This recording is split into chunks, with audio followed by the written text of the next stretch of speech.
Hello smart investors, welcome back to our advanced fundamental analysis series. ఈరోజు మనం stock మార్కెట్లో చాలా బేసిక్ అనిపించే కానీ చాలామంది ఎక్స్పీరియన్స్డ్ ఇన్వెస్టర్లు కూడా కన్ఫ్యూజ్ అయ్యే ఒక క్రూషియల్ కాన్సెప్ట్ని డీకోడ్ చేద్దాం.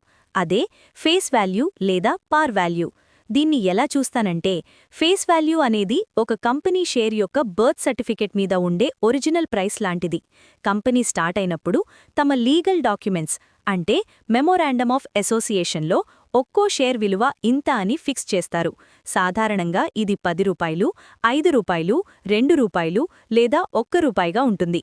దీని అసలు ఉద్దేశమేంటంటే, కంపెనీ యొక్క బ్యాలెన్స్ షీట్లో ఈక్విటీ షేర్ క్యాపిటల్ని రికార్డ్ చేయడానికి ఒక బేస్లా పనిచేయడం. బాగా గుర్తుపెట్టుకోండి, మనం రోజూ ట్రేడింగ్లో చూసే మార్కెట్ ప్రైస్ డిమాండ్ మరియు సప్లై బట్టి ప్రతి సెకను మారుతుంది. కానీ ఈ ఫేస్ వాల్యూ దాదాపు స్థిరంగా ఉంటుంది. కంపెనీ పర్ఫార్మెన్స్తో దీనికి సంబంధం లేదు.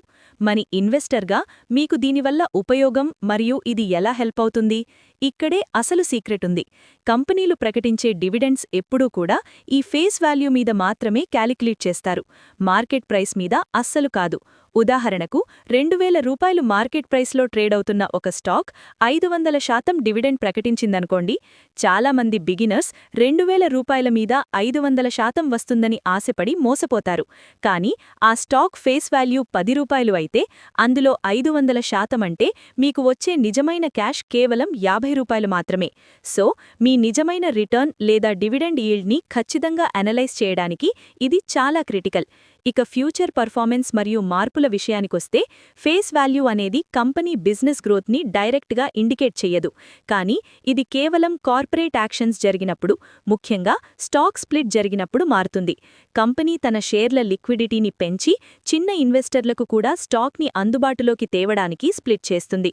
ఉదాహరణకు, 10 రూపాయలు ఫేస్ వాల్యూ ఉన్న ఒక షేర్ని 1:5 నిష్పత్తిలో స్ప్లిట్ చేస్తే మీ దగ్గర షేర్ల సంఖ్య 5 రెట్లు పెరుగుతుంది. కానీ ఫేస్ వాల్యూ 10 రూపాయల నుండి 2 రూపాయలకు మారుతుంది. అలాగే మార్కెట్ ప్రైస్ కూడా అదే నిష్పత్తిలో అడ్జస్ట్ అవుతుంది. సో ఇది కంపెనీ ఫండమెంటల్ వాల్యూని మార్చకపోయినా మార్కెట్లో లిక్విడిటీని మరియు సెంటిమెంట్ని ఎఫెక్ట్ చేస్తుంది. కాబట్టి ఫేస్ వాల్యూని అర్థం చేసుకోవడం అనేది కార్పొరేట్ యాక్షన్స్ మరియు డివిడెండ్స్ని డీకోడ్ చేయడానికి ఒక కీ లాంటిది.